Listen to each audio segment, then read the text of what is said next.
It is 42 stories tall. It offers up to 20,000 people a day an unrivaled view of 3 different countries: Singapore, Malaysia, and Indonesia. It is the Singapore Flyer, the biggest skywheel in the world and the pinnacle of structural engineering.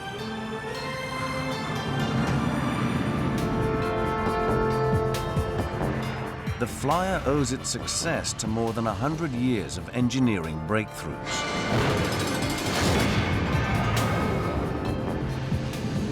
At the core of each lies an outstanding technical innovation that allows engineers to reach further and further into the skies. One by one, traveling up the scale, we'll reveal the incredible stories behind these astounding feats of engineering and the inventions that allow them to grow ever taller. 5 ingenious leaps forward, from big to bigger, into the world's biggest.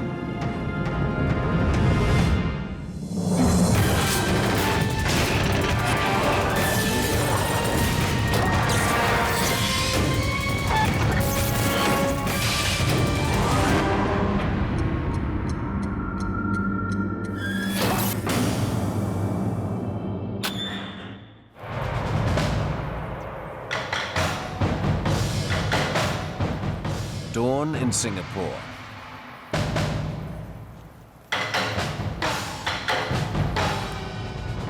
This small island city is one of the world's powerhouses for international commerce.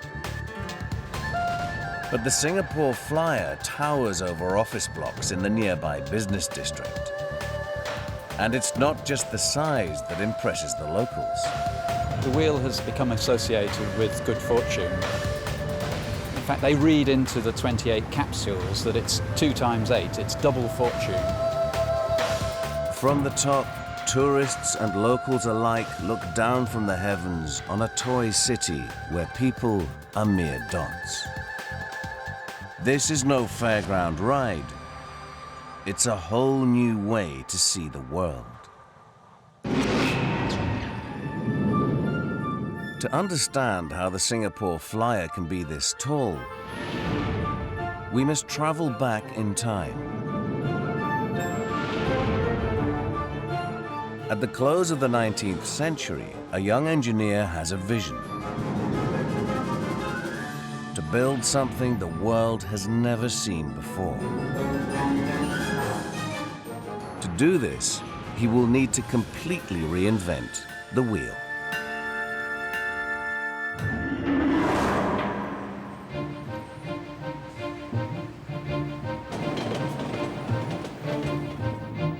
Chicago in the American Midwest. In the heart of this teeming modern metropolis sits a memento of days gone by. A replica of an engineering wonder that put Chicago on the map over 100 years ago.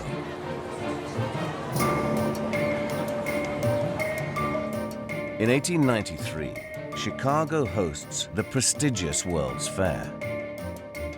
American architects build a huge fake city with ornate neoclassical buildings made from wood and plaster.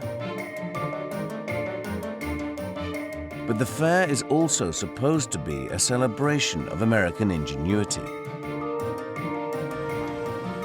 It needs a centerpiece, an engineering marvel to show the world that America is a true industrial power.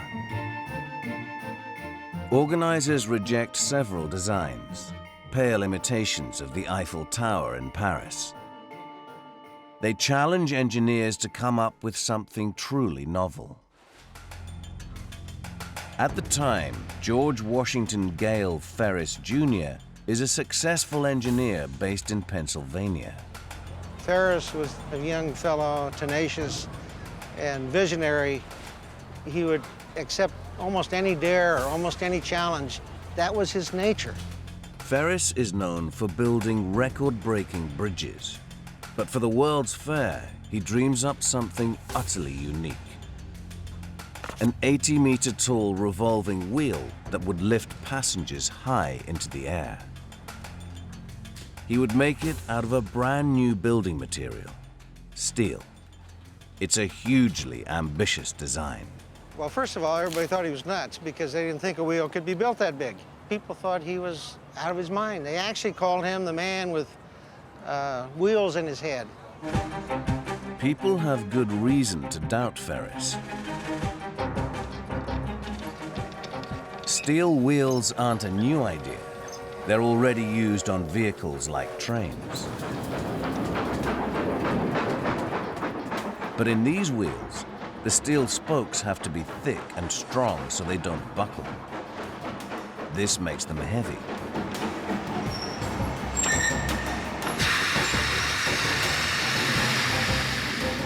If Ferris builds his wheel in the same way, its sheer weight will overload the axle.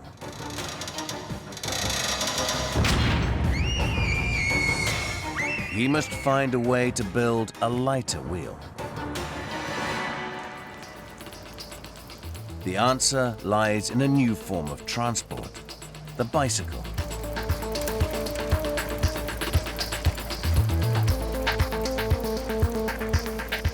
The bicycle has a lightweight wheel with spokes made from stretched steel wires. It's called a tension wheel. And it's just the job, according to engineer Ed McCann. The tension wheel is a really radical idea, and to see how it works, we've built a bicycle wheel using string instead of steel rods. And so if you come down here, you can see that the axle, which is what holds up the weight of the bike, hangs off these strings up here. And if I push down, what you'll see is the top ones get more tension in them, and the ones down here go loose. They're not carrying any load at all. Now this is really important because steel, especially thin steel, is much stronger when you pull it than when you push it, because thin bits of steel buckle. And it means we can have really, really lightweight wheels and lightweight bikes. And so we're going to give it a try and see whether it actually works with a rather large load on it. Me. Here we go. Wait. You might not see me again.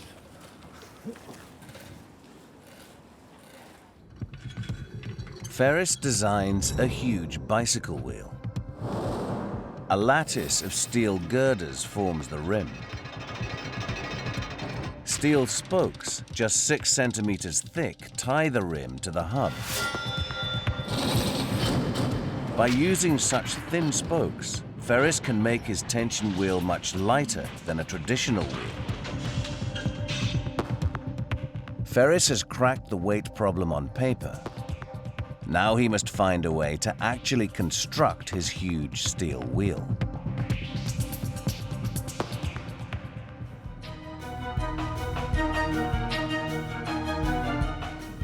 As Ferris builds the bottom half of the wheel, it will happily hang by the spokes. But as he reaches the top half, its weight will buckle the thin spokes below. Before the wheel is a complete circle, it is in danger of collapse.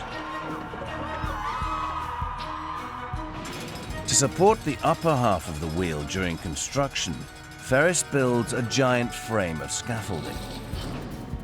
Workers use this to insert support struts between the axle and the rim. These temporarily take the load while the rim is being built. Once the wheel is complete, Ferris removes the struts and scaffolding, and the wheel supports itself.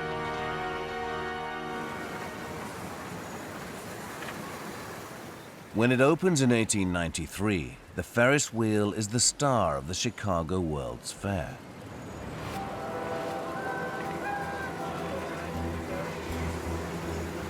People come from far and wide to ride the wheel.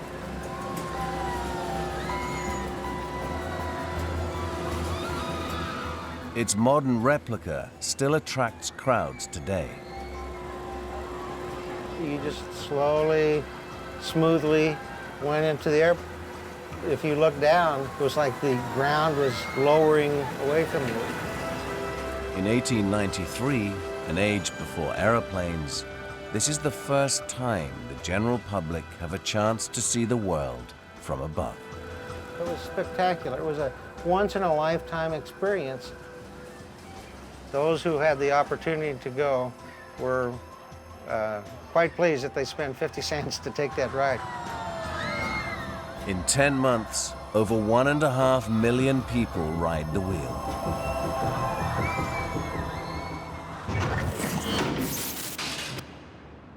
Ferris's tension wheel design is so brilliant that the principle is still used today on the world's largest wheel. It's 11 a.m. in Singapore.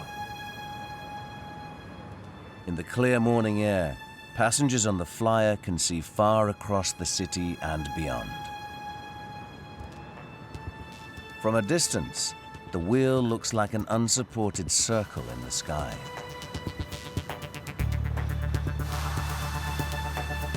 The lightweight rim hangs from 112 steel spokes, each just 8 centimeters thick.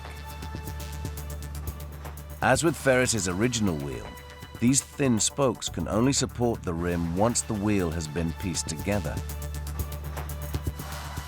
This poses a problem for Pat Dallard, the Flyer's lead designer, when it comes to actually building the wheel. The wheel itself is a tension wheel, so the spokes that we see here, they're in tension, and it's like a piece of string. It's fine when you pull them, they remain stiff. But if you try and compress them, they just collapse on themselves. So we had to work out some way of holding the rim in place as we constructed it piece by piece. Designers could surround the structure with scaffolding, just as Ferris did. But that would involve engineers working on temporary platforms 165 meters above the ground in a coastal area known for strong winds. It's actually quite expensive to use scaffolding, and it's also quite dangerous. The way we erected the wheel involved most of the work being done at ground level. First, engineers hang a strong temporary support strut from the axle. To this, they attach the first section of the rim and wire spokes. Powerful hydraulic jacks push this completed section of the wheel round.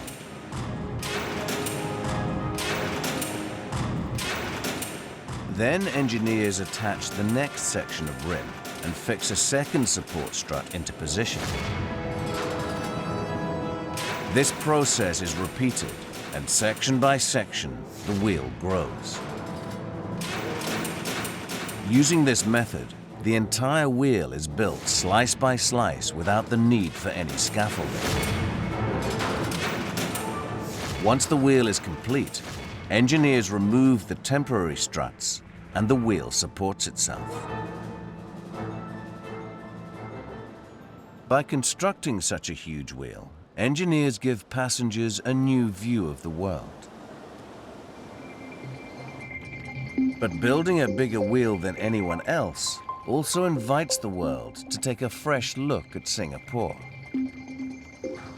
Today, the Skywheel is a symbol of economic power and success, just as when Ferris built his wheel more than 100 years ago.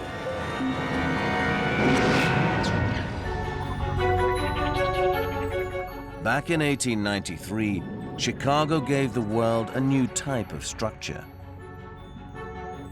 The Ferris wheel was tall, but incredibly heavy.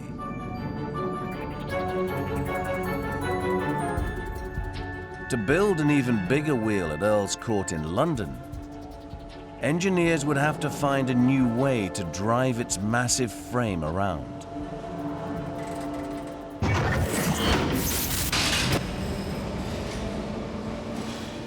In 1894, on a plot of land alongside the railway line at Earls Court, the British are about to capitalize on the tremendous success of the Ferris wheel.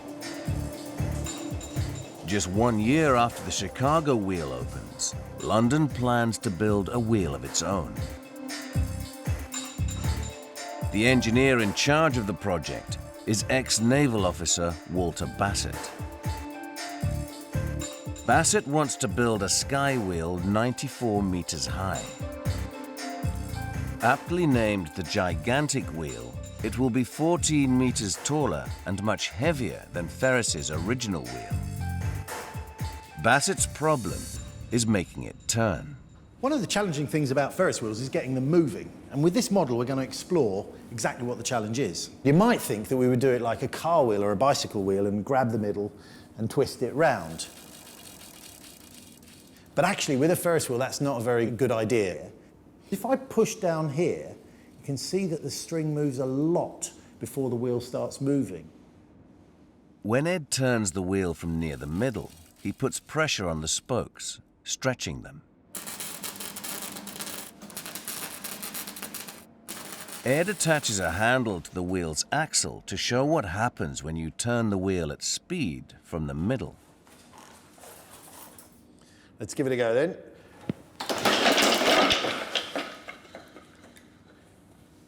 And that's why you don't drive a Ferris wheel from the center. Bassett decides to drive his wheel from the rim to reduce stress on the spokes. But coupling engines to the wheel's rim isn't easy.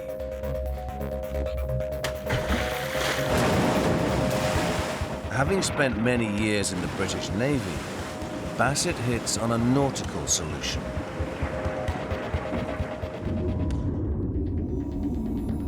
Anchor chains are strong and cheap to make.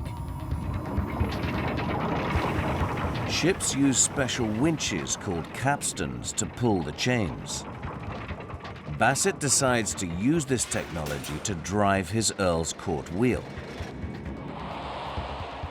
He loops two 300-meter chains around the rim.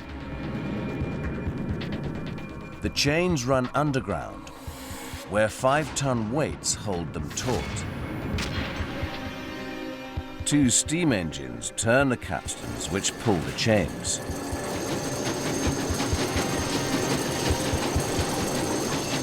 These drive the wheel from the rim without putting strain on the spokes.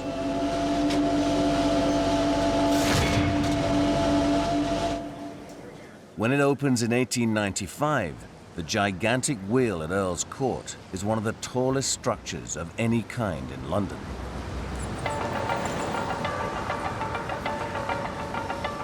It's an instant landmark, a symbol of British engineering superiority.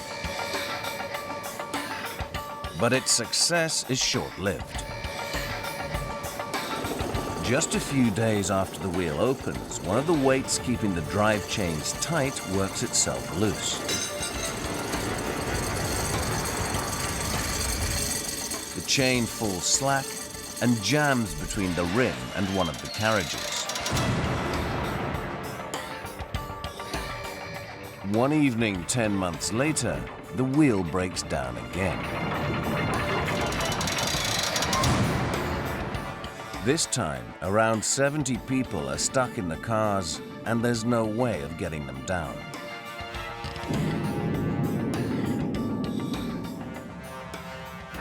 It was cold.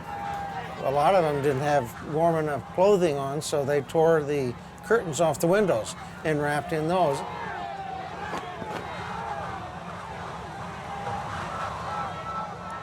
At dawn, two ex-sailors climb the wheel to carry food to the stranded passengers. Eventually, 15 hours after the wheel jams, mechanics manage to get it working again and bring the passengers safely to the ground. It's a public relations disaster. But Bassett hits on a way to turn adversity into opportunity. He gives every passenger who'd been stuck on the wheel a £5 note. Word of his generosity soon spreads. So the next day, there were 11 or 12,000 people elected to ride the wheel, hoping it would break down so they could get their £5 note.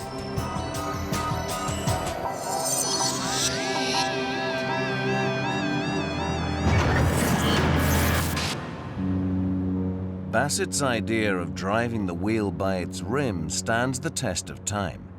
The principle is still used today on the biggest skywheel in the world. The Flyer's designers could follow Bassett and drive their wheel using a chain around the rim. But the Flyer is 70 meters taller than the Earl's Court wheel. This means each chain would have to be half a kilometre long and so heavy it could break under its own weight. So to drive their wheel, engineers choose a simple but elegant solution: the strong grip of rubber. They take solid rubber tires of the type used on forklift trucks and position them at the bottom of the wheel. Above them, they place another set of tires. These grip the rim of the Flyer and, powered by electric motors, slowly drive the wheel around.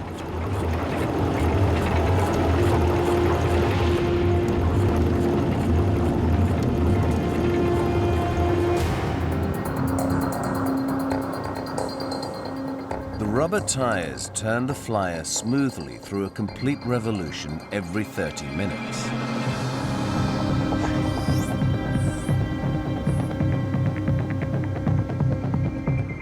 And the electric motors that drive the wheel also work in reverse, which can come in handy.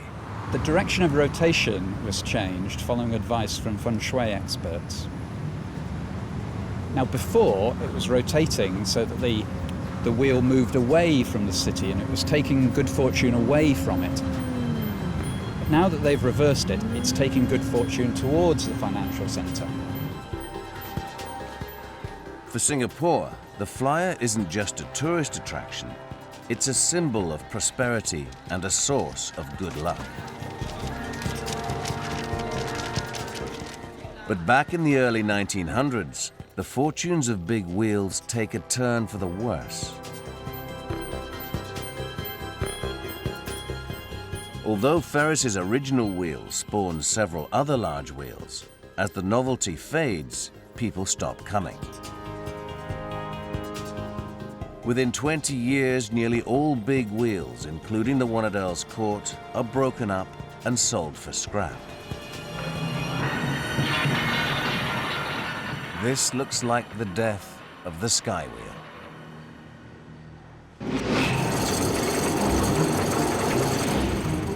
Back in 1895, the Earls Court wheel with its rim drive pushed the Skywheel to new heights.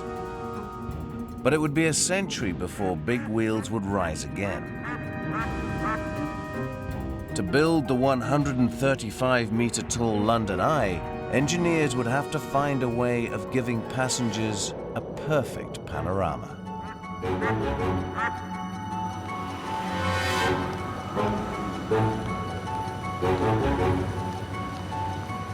London at the turn of the millennium.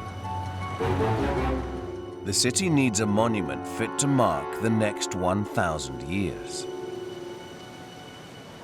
Architect David Marks draws up plans for an iconic structure that fires public imagination. London didn't have a publicly accessible viewing platform.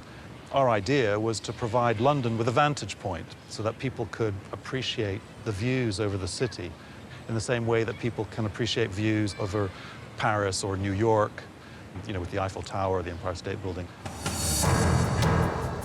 The vantage point will take the form of a huge new observation wheel called the London Eye. After 100 years out of favor, this could be the rebirth of the Skywheel.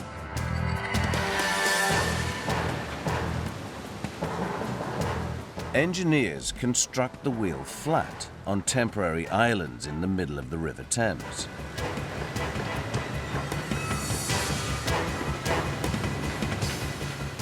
The team then use a huge crane to lift it upright.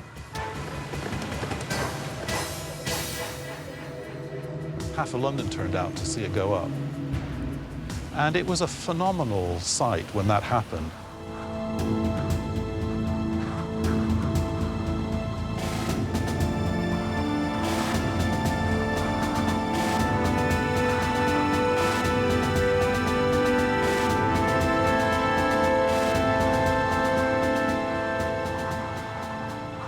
think it was, and probably still is, the largest object that was ever lifted from the horizontal to the vertical. With the wheel in position, engineers must now fit the passenger capsules. Their design is critical. The view out must be unrivaled. But there's a problem with traditional passenger cabins. On early observation wheels, cabins hang from pivots attached to the outer rim. The cabins can swing freely, so as the wheel rotates, gravity keeps them level. But at the top of the wheel, when the scenery should be at its best, the struts of the rim block the view.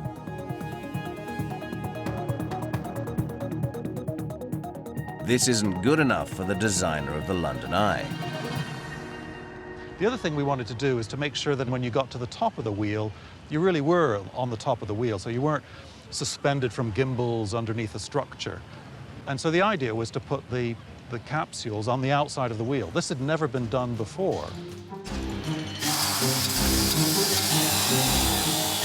A lot of innovation went into putting the pods on the outside, but in fact we're using a lot of standard components, just putting them together in a different way and using technology in a new way.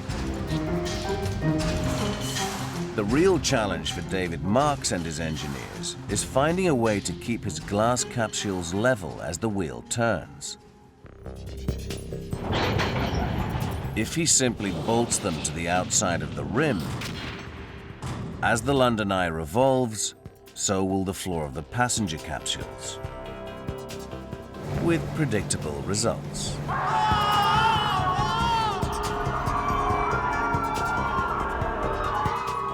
So his engineers sit the capsule inside two large rings mounted on bearings.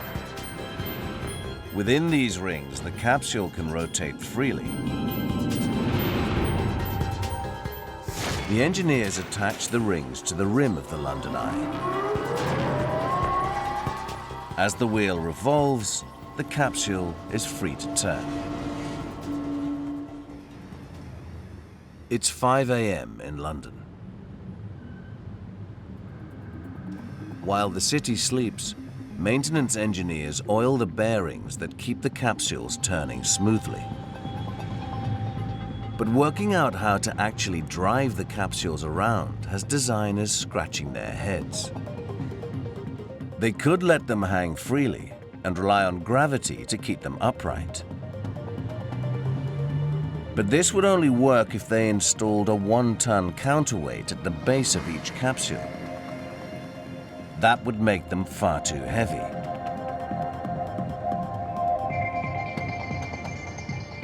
The solution they come up with is hidden beneath the capsule floor. An electric motor drives a set of gears that rotates the capsule around.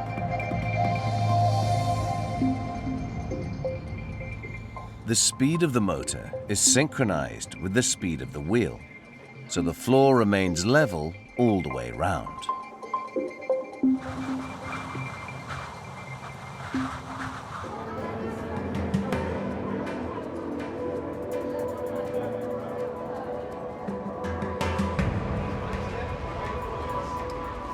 The tilting floor gives passengers a solid base beneath their feet. And the way the capsules sit on the outside of the wheel gives them the best possible view in every direction. North, south, east and west can be found clearly marked above the ground. Finally, to make sure passengers enjoy the view without interruption, designer David Marks takes another bold decision. He wants his wheel to never stop turning. If you could turn it continuously, it wouldn't be like the old Ferris wheels, which sort of juddered to a halt every time you needed to fill a cabin. And that would also be a beautiful symbol to commemorate the millennium with something that represented regeneration and continuity and the cycles of life. But getting passengers on and off a moving wheel has never been done before. So engineers must solve one last puzzle. How fast can they safely turn the London Eye? The speed at which the wheel rotates was arrived at by testing.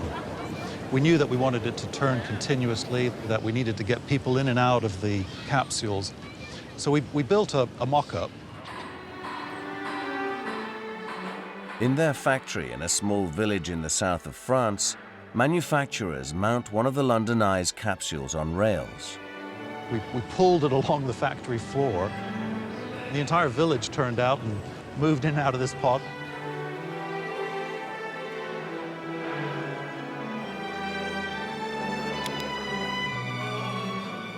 We tried different speeds and different step heights and widths until we got it right.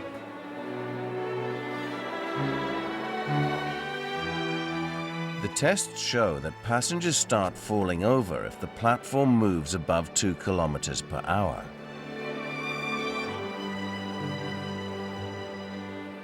Thanks to these French villages, passengers move on and off the London Eye comfortably, and London has a wheel that never stops turning.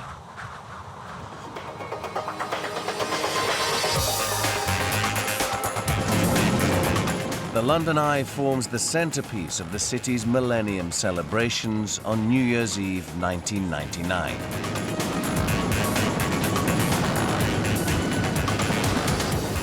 It is supposed to be pulled down after 5 years. But it proved so popular with tourists and locals alike that 10 years on, this big wheel just keeps on turning. The innovations pioneered on the London Eye set the benchmark for observation wheels around the world. Just like the London Eye, the Singapore Flyer turns continuously and has capsules mounted on the outside of its rim. But the capsule designers on the Singapore Flyer face a problem not experienced in London. It's midday. Temperatures reach a blistering 35 degrees Celsius and 80% humidity. I'm doing something which very few Singaporeans would do. I'm choosing to stand outside as it approaches midday, and I can confirm it is very hot and very humid. The people who are going to get into those capsules, there's a further complication, because we're going to take 28 people, crowd them together, and put them into a mobile greenhouse. The capsules must be made of glass to give passengers the best view. But the glass also traps the heat of the equatorial sun. This could make conditions inside dangerously hot.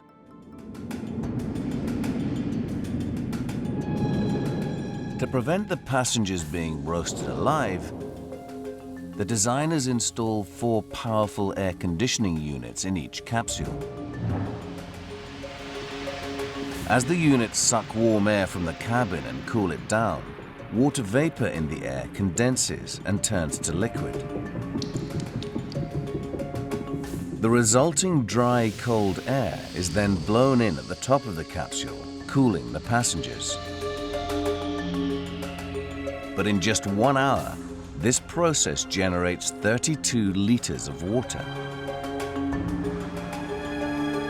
At this rate, after just 1 day, every capsule would be carrying nearly half a ton of extra weight. This poses a problem for engineers. Their solution is to jettison this extra weight at the end of every revolution. Every complete cycle, we empty the water into the rainforest environment, so the water is not wasted, it's actually used. But by keeping passengers cool, engineers risk ruining their view. Imagine this glass as the capsule, which is about the same temperature as the hot, moist air, but I'm going to pour some iced water into it and cool the glass rapidly. So let's try that.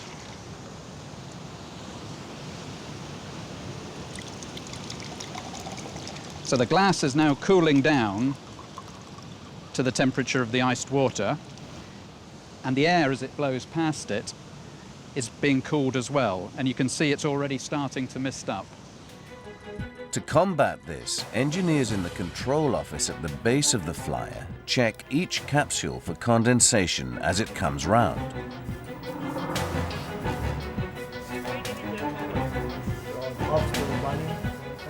If the glass is misting up, they can adjust the temperature of each capsule individually. Raising the temperature by a couple of degrees is enough to keep the windows clear. By making sure the temperature is just right, engineers keep passengers comfortable without spoiling the view.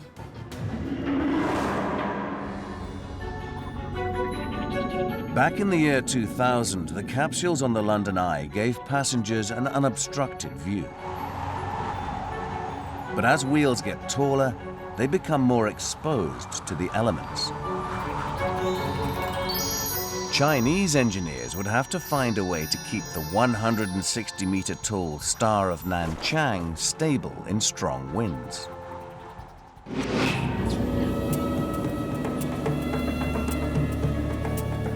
In 2006, China is becoming a global economic power. To showcase their industrial prowess, officials in the city of Nanchang in southeast China decide to build the world's biggest skywheel.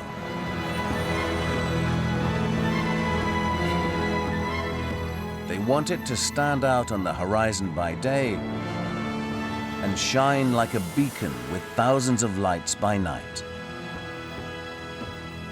The Star of Nanchang. This bright idea presents a unique challenge. Modern wheels with their thin spokes and rims are hardly visible on the skyline. They have very little surface area on which to attach lights. So the designers opt for a more substantial structure, with hefty steel struts replacing the spokes. These will stand out against the sky and provide room to hang many more lights. But the wind now has a lot more surface area to push against. This would put the legs under so much stress, it could prove terminal.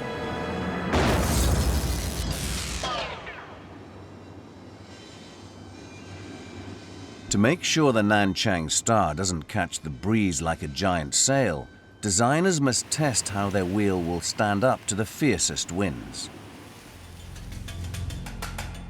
So they build a computer model of the whole structure and subject it to a virtual storm. They measure how each of the several thousand struts behaves in a high wind and alter their dimensions accordingly. Too thick, and they'll catch the wind. Too thin, and they'll break. So engineers must get them just right. The result is a network of struts that can withstand the strongest winds, and a wheel that's visible from far and wide, with room for over 7,000 lights. This Star of the East completely dominates the skyline of Nanchang. And despite its size, the wheel will stand firm even if winds top 100 kilometers per hour.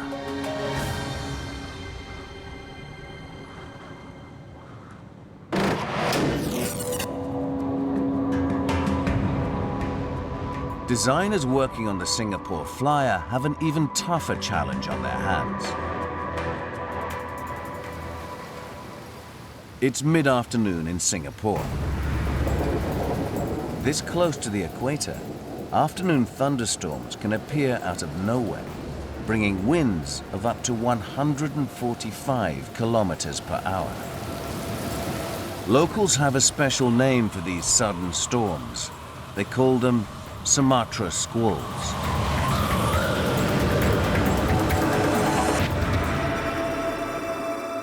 The engineers of the Singapore Flyer must design their wheel to withstand this tropical terror. The danger lies in the tall cylindrical legs that support the wheel.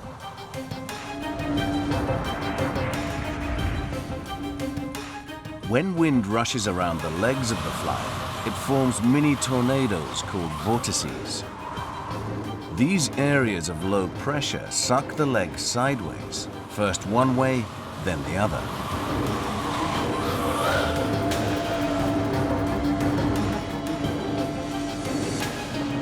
This vibration can produce metal fatigue, creating cracks that could cause the structure to fail.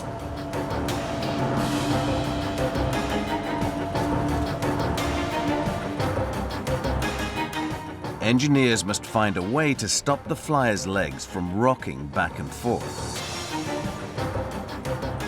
A length of steel stands in for one of the flyer's legs in Ed McCann's demonstration. Here, with this piece of steel, we can see what that's all about. Basically, if I ping it like that, you can see it going backwards and forwards, and this will keep going backwards and forwards for a long, long time. And one of the ways that engineers have come up with for dealing with this problem is a device called a tuned mass damper. And this little pendulum here does the job of a tuned mass damper. And what you see when you pop it on like that, and we start swinging it again, is that instead of this flying backwards and forwards that doesn't stop, very quickly this thing stops moving. And in fact, the pendulum itself starts moving instead. And we can make this even better if we add some water into it. And instead of allowing the pendulum just to swing around in the air, we put the pendulum in water, and if we watch now, you'll see that it damps out really, really quickly. And that's because of the damping action of the water taking the energy out of the system. Inside each of the flyer's legs, engineers install a tuned mass damper in the form of an upside-down pendulum.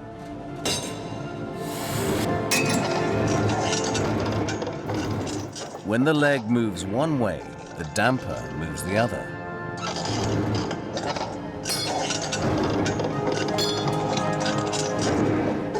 Instead of water, shock absorbers cushion the damper's movement and release the energy as heat.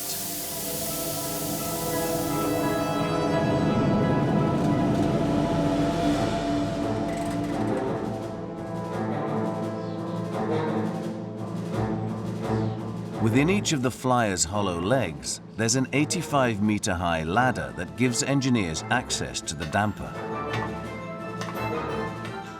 This climb is not for the faint-hearted.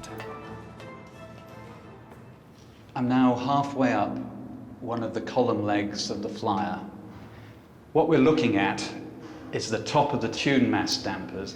This is the actual mass part of it, and it's about a 2.5-ton block of steel. You can see all around the mass we've got a gap of maybe 100 millimeters, which is the allowance we're making for the mass to move. It may not swing very far, but this pendulum is perfectly tuned to stop the flyer's legs from swaying in the wind. And that means this wheel won't be felled by metal fatigue. Back in 2006, the star of Nanchang proved tall wheels could survive strong winds.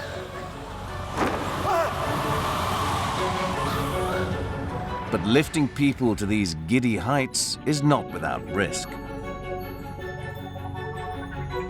To keep passengers safe on the Singapore Flyer, the world's tallest wheel, engineers must make sure that if something goes wrong, they can get people down.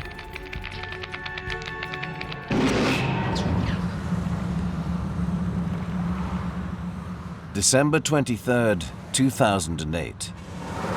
173 passengers are riding the Singapore Flyer, when suddenly the wheel grinds to a halt.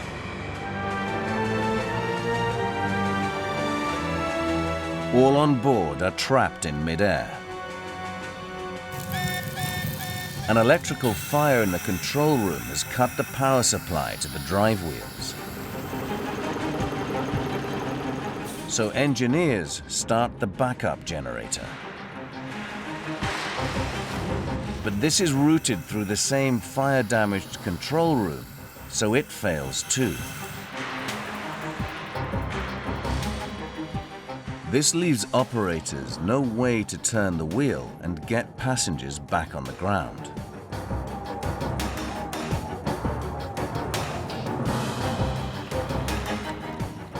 Trapped in their glass prisons with no air conditioning, passengers are becoming desperate. 6 hours pass. Operators take the drastic decision to call in their emergency rope access team.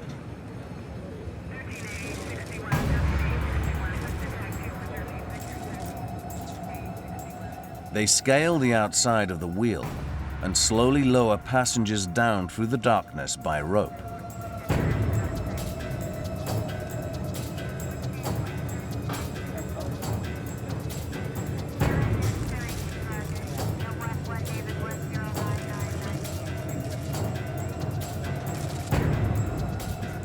Two passengers are taken to hospital with minor injuries. Police order the management to close the flyer until further notice. The man in charge that fateful night was duty manager Yazid Osman. The whole team was very disappointed at what happened, and we promised that the incident of December 23rd should and will never happen again. A century before, the owner of the jammed Earls court wheel bribed passengers with £5 notes. Today, the flyer's management quickly assemble an engineering task force, their sole purpose to make the flyer the safest wheel in the sky. First, engineers install a completely separate backup power supply. This bypasses the control room and is routed directly to the drive wheels. And in case both power supplies fail, engineers install this high-tech wheel with one additional backup system: a low-tech winch. At night, when the flyer is closed to the public, the safety team practice their drill. They shackle the cable of the hydraulic winch to the rim of the flyer.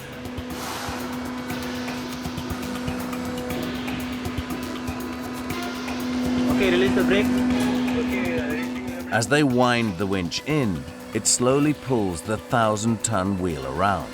Okay, close the brake. Every cycle takes about 5 minutes or so. We look at about maybe at least about 3.5 hours, if not 4 hours, to go full rotation. To make sure passengers are comfortable while they wait their turn, the team installs each cabin with a very unusual goodie bag. First, we have the emergency urinal. Next, we do have the hydration salt tablets and also the glucose tablets and also some biscuits. And finally, we have playing cards to keep you occupied over there. Having faced its demons and conquered them, the flyer relaunches on the 26th of January 2009.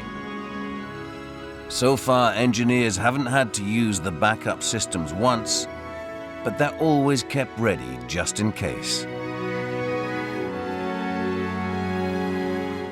Today, the flyer reigns supreme.